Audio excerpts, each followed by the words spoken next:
Olá, benditos! O foco deste capítulo é o Reino do Sul, Judá, onde não havia rei algum no trono, pois Acasias tinha sido morto por Jeú, o novo rei de Israel.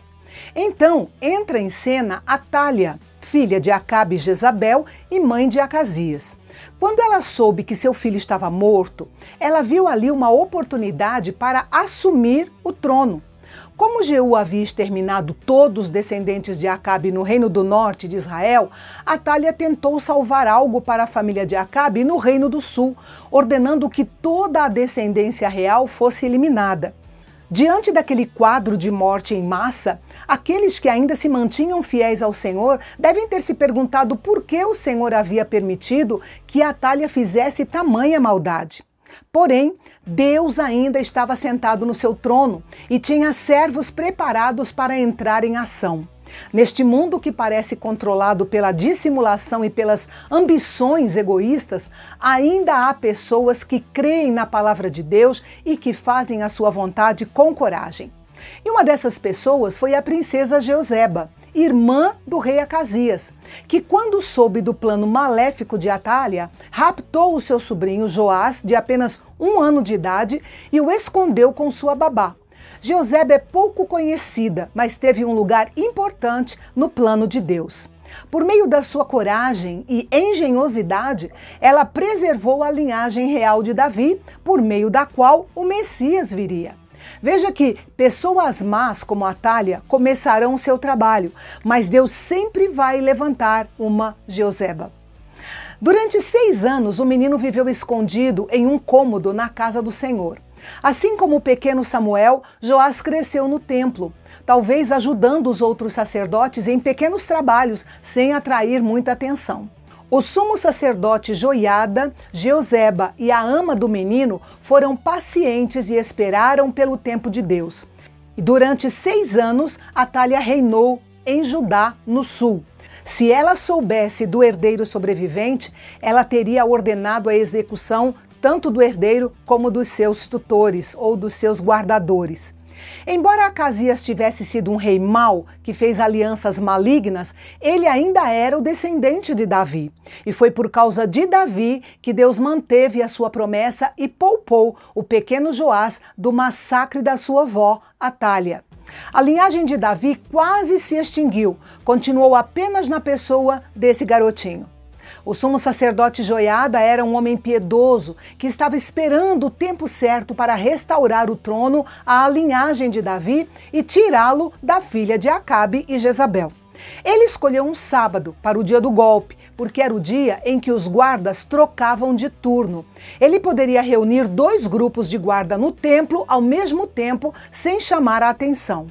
Joiada se reuniu com todos os oficiais responsáveis pela guarda do templo e apresentou-lhes o pequeno rei, Joás. Este com certeza foi um momento dramático. Por 6 anos, todos acreditaram que não havia mais herdeiros sobreviventes da linhagem real de Davi, ou seja, não havia governante legítimo para substituir a perversa Atália. Os capitães, os guarda-costas e escoltas devem ter ficado chocados com a visão desse pequeno herdeiro do trono.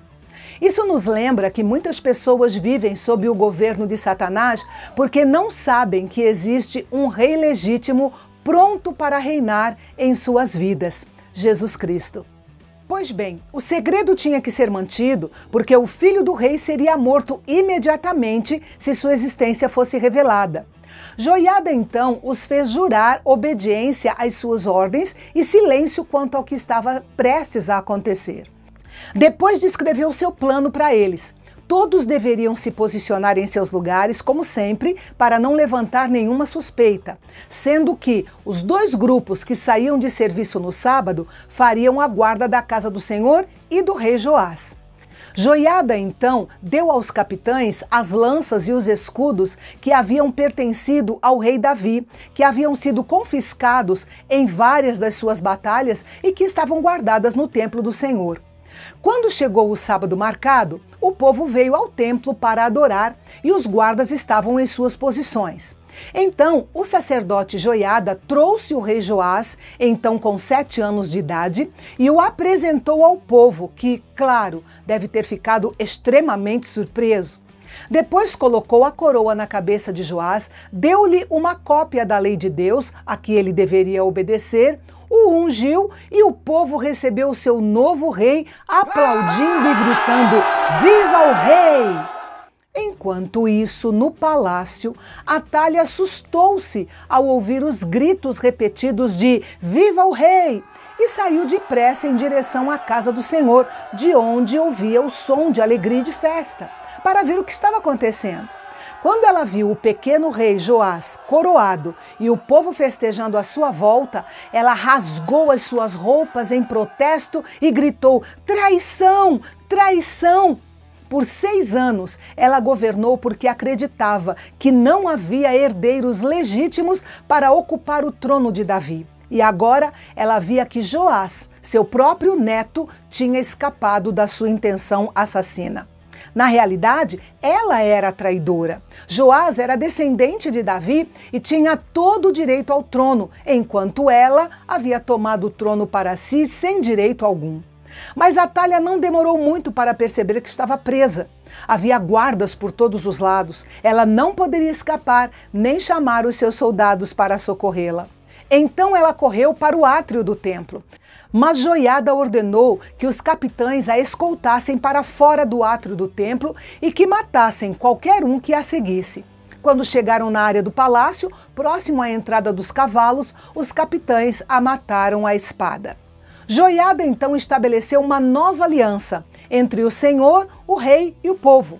Eles se comprometeram novamente a honrar, obedecer e servir a Deus. Depois todo o povo foi ao templo de Baal e o derrubou. No capítulo passado, nós vimos Jeú promovendo a destruição do templo de Baal em Samaria, capital do Reino do Norte. E aqui vemos o templo de Baal, com seus objetos e seu sacerdote, sendo destruído pelo povo em Jerusalém, capital do Reino do Sul. E então, finalmente, depois de mais de 6 anos sombrios, o legítimo rei de Judá passou a governar o povo. Ele tinha apenas 7 anos de idade. Mas como um menino de 7 anos poderia exercer as funções de rei de uma nação? Este é o assunto para o nosso próximo encontro aqui no canal Bendito, o nosso canal de Fala Fácil.